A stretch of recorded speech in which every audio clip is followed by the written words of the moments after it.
All right, so we're back for another deep dive, and today we're going to try and tackle a case that's been puzzling people for years: the unsolved murder of Robert Wone. Yeah, this one has a lot of twists and turns, a lot of strange details. Yeah, we're going to be working off of an audio file that goes into a lot of the evidence and testimony, Hmm.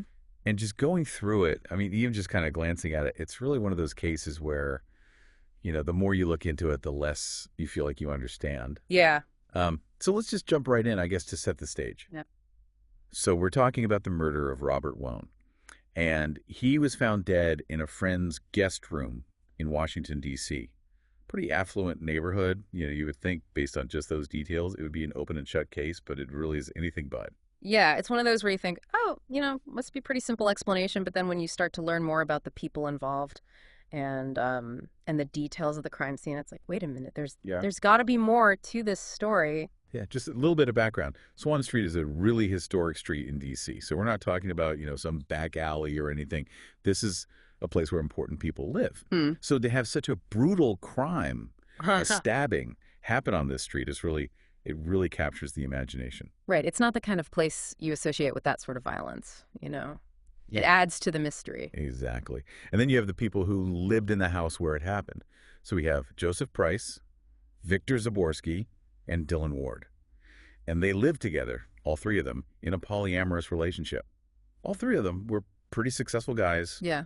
well-educated professionals. Yeah, and I think that's an important element here, right? Like their lifestyle was definitely unconventional, especially back then, and it played a big role in how the case was perceived, both by the public and by investigators. Oh, for sure. Yeah. It was back in 2006. And so people were maybe a little less familiar and maybe a little more, I don't know, maybe a little quicker to make judgments. Yeah, it's hard to say for sure what impact it had, but it's something we should definitely keep in mind as we go through this. Right. And then there's the victim himself, Robert Wone. So he was a friend of these guys, of the three residents, and he was actually coming from a work event that night.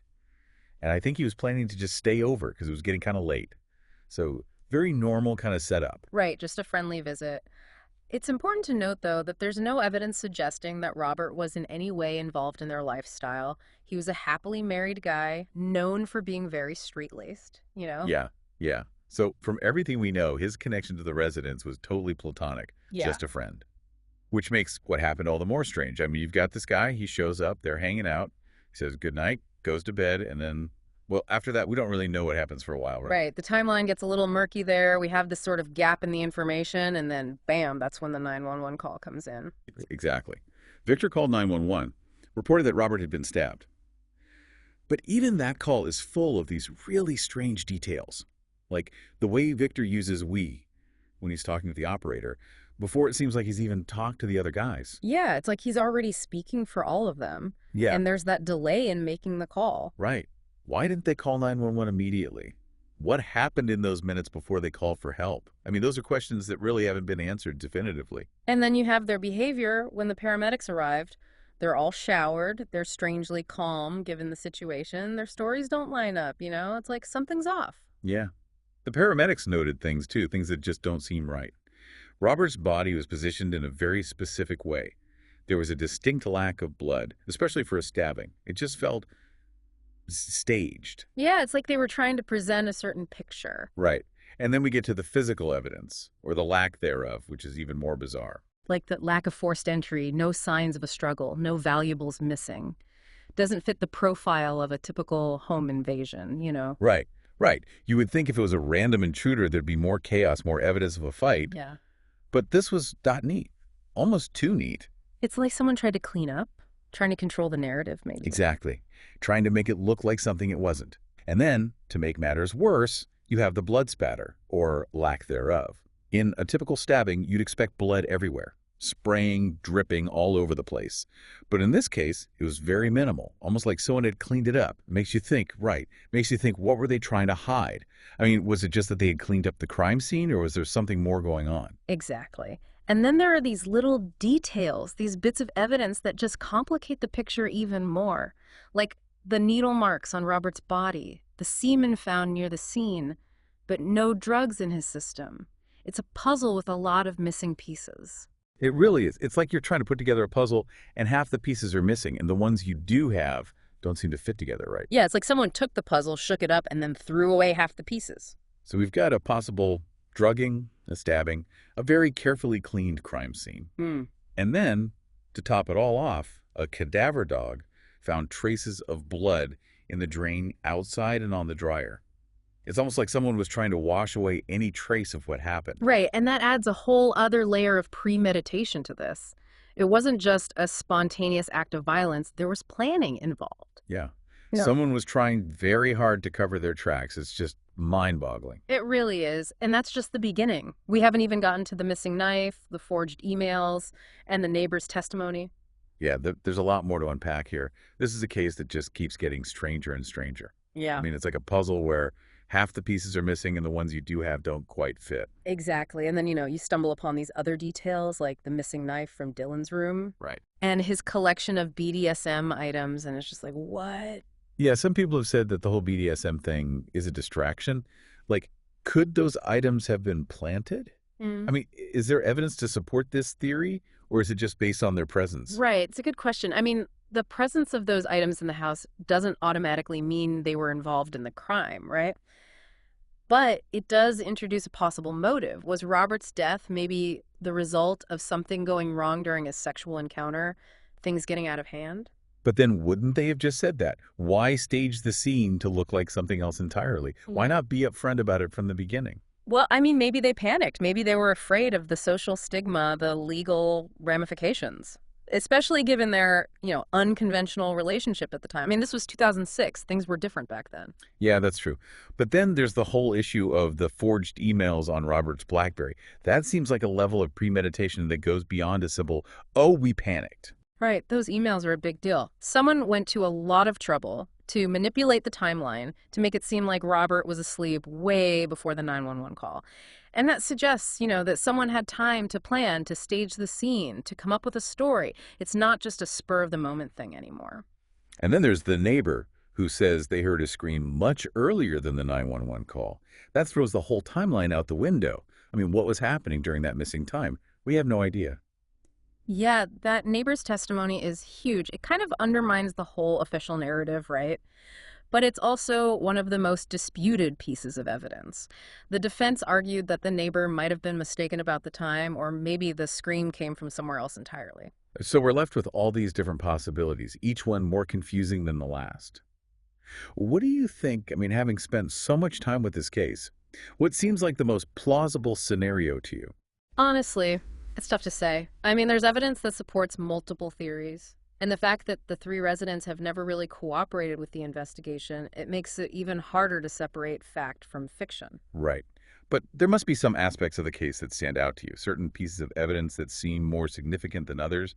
What are the things that really make you go, what's going on here? Yeah, well, I think for me, a lot of it comes down to the inconsistencies and the attempts to cover up what really happened that night. You've got the cleanup crime scene, the delayed 911 call, the forged emails, and especially the silence of those three guys. It all points to a deliberate effort to hide the truth. Right. It's like they're hiding something, protecting a secret. But what does that silence mean? I mean, legally and ethically, it just raises so many questions. Well, legally, their silence protects them from self-incrimination, but it also means the case can't really move forward. Without their cooperation, it's almost impossible to get a clear picture of what happened. And ethically, it leaves this huge cloud of suspicion hanging over them, right? Yeah. You can't help but wonder what they're so desperate to hide. It also leaves Robert's family and friends with this huge sense of injustice. Absolutely. I mean, they're left knowing that the people who might have the answers are choosing to stay silent. It's got to be incredibly frustrating. So after months of investigation, the case finally goes to trial. But instead of murder charges, which I think a lot of people expected, the three residents are charged with obstruction of justice, evidence tampering, and conspiracy. Right. So the prosecution's case really focused on how unlikely their story was. They pointed out all the inconsistencies, the weird behavior, the evidence that suggested a cover-up. They argued that these guys staged the scene, cleaned up the evidence, and lied to investigators to protect themselves and whatever secret they were hiding. And what about the defense? What was their strategy? Well, their main goal was to discredit the prosecution's evidence and emphasize that there was no clear motive. They argued that the residents' sexuality had been unfairly scrutinized, that their polyamorous relationship was being used to paint them as suspicious, even though it had nothing to do with the crime itself. That's an interesting point. I mean, did it work? Did the jury buy it? Well, to some extent, yes. I mean, they were able to create enough reasonable doubt to sway the jury, the verdict. Not guilty on all counts. Not guilty. But what about the judge's statement? I mean, he said he had a moral certainty that at least one or two of them knew more than they were letting on. Yeah, that statement is really interesting. It really shows the limits of the legal system, you know? Sometimes, even when there's a strong suspicion that someone's guilty, there just isn't enough hard evidence to get a conviction. So does that mean justice wasn't served? I mean, in this case. I think it depends on how you define justice. Legally speaking, they were acquitted. But I think for Robert's family and a lot of people who followed this case closely, there's this feeling that the truth is still out there, that it's being protected by a wall of silence. Yeah, it's definitely a frustrating outcome, especially for those who believe the residents know more than they're saying. It leaves us with more questions than answers. And this really unsettling feeling that we may never know the full truth of what happened that night. Yeah, it's tough. I mean, even after the trial, after the verdict, it still feels like there are so many unanswered questions. This case really shows you how complex the justice system can be, you know? It really does. I think the Robert Wone case is a perfect example of how a trial isn't always about finding the absolute truth. It's about presenting the most convincing story you can with the evidence you have. And sometimes even when you strongly suspect someone is guilty, the evidence just isn't there to get a conviction. We talked earlier about the focus on the residents' lifestyle, their polyamorous relationship. Looking back now, do you think that was a fair part of the investigation and how the public saw the case?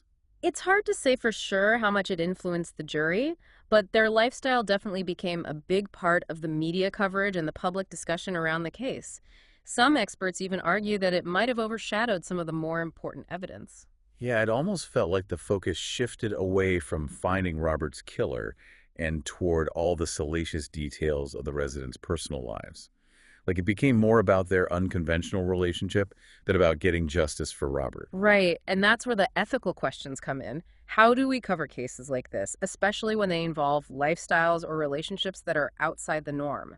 We have to remember that someone's personal choices, as long as they're legal and consensual, shouldn't be used against them in a court of law. Exactly.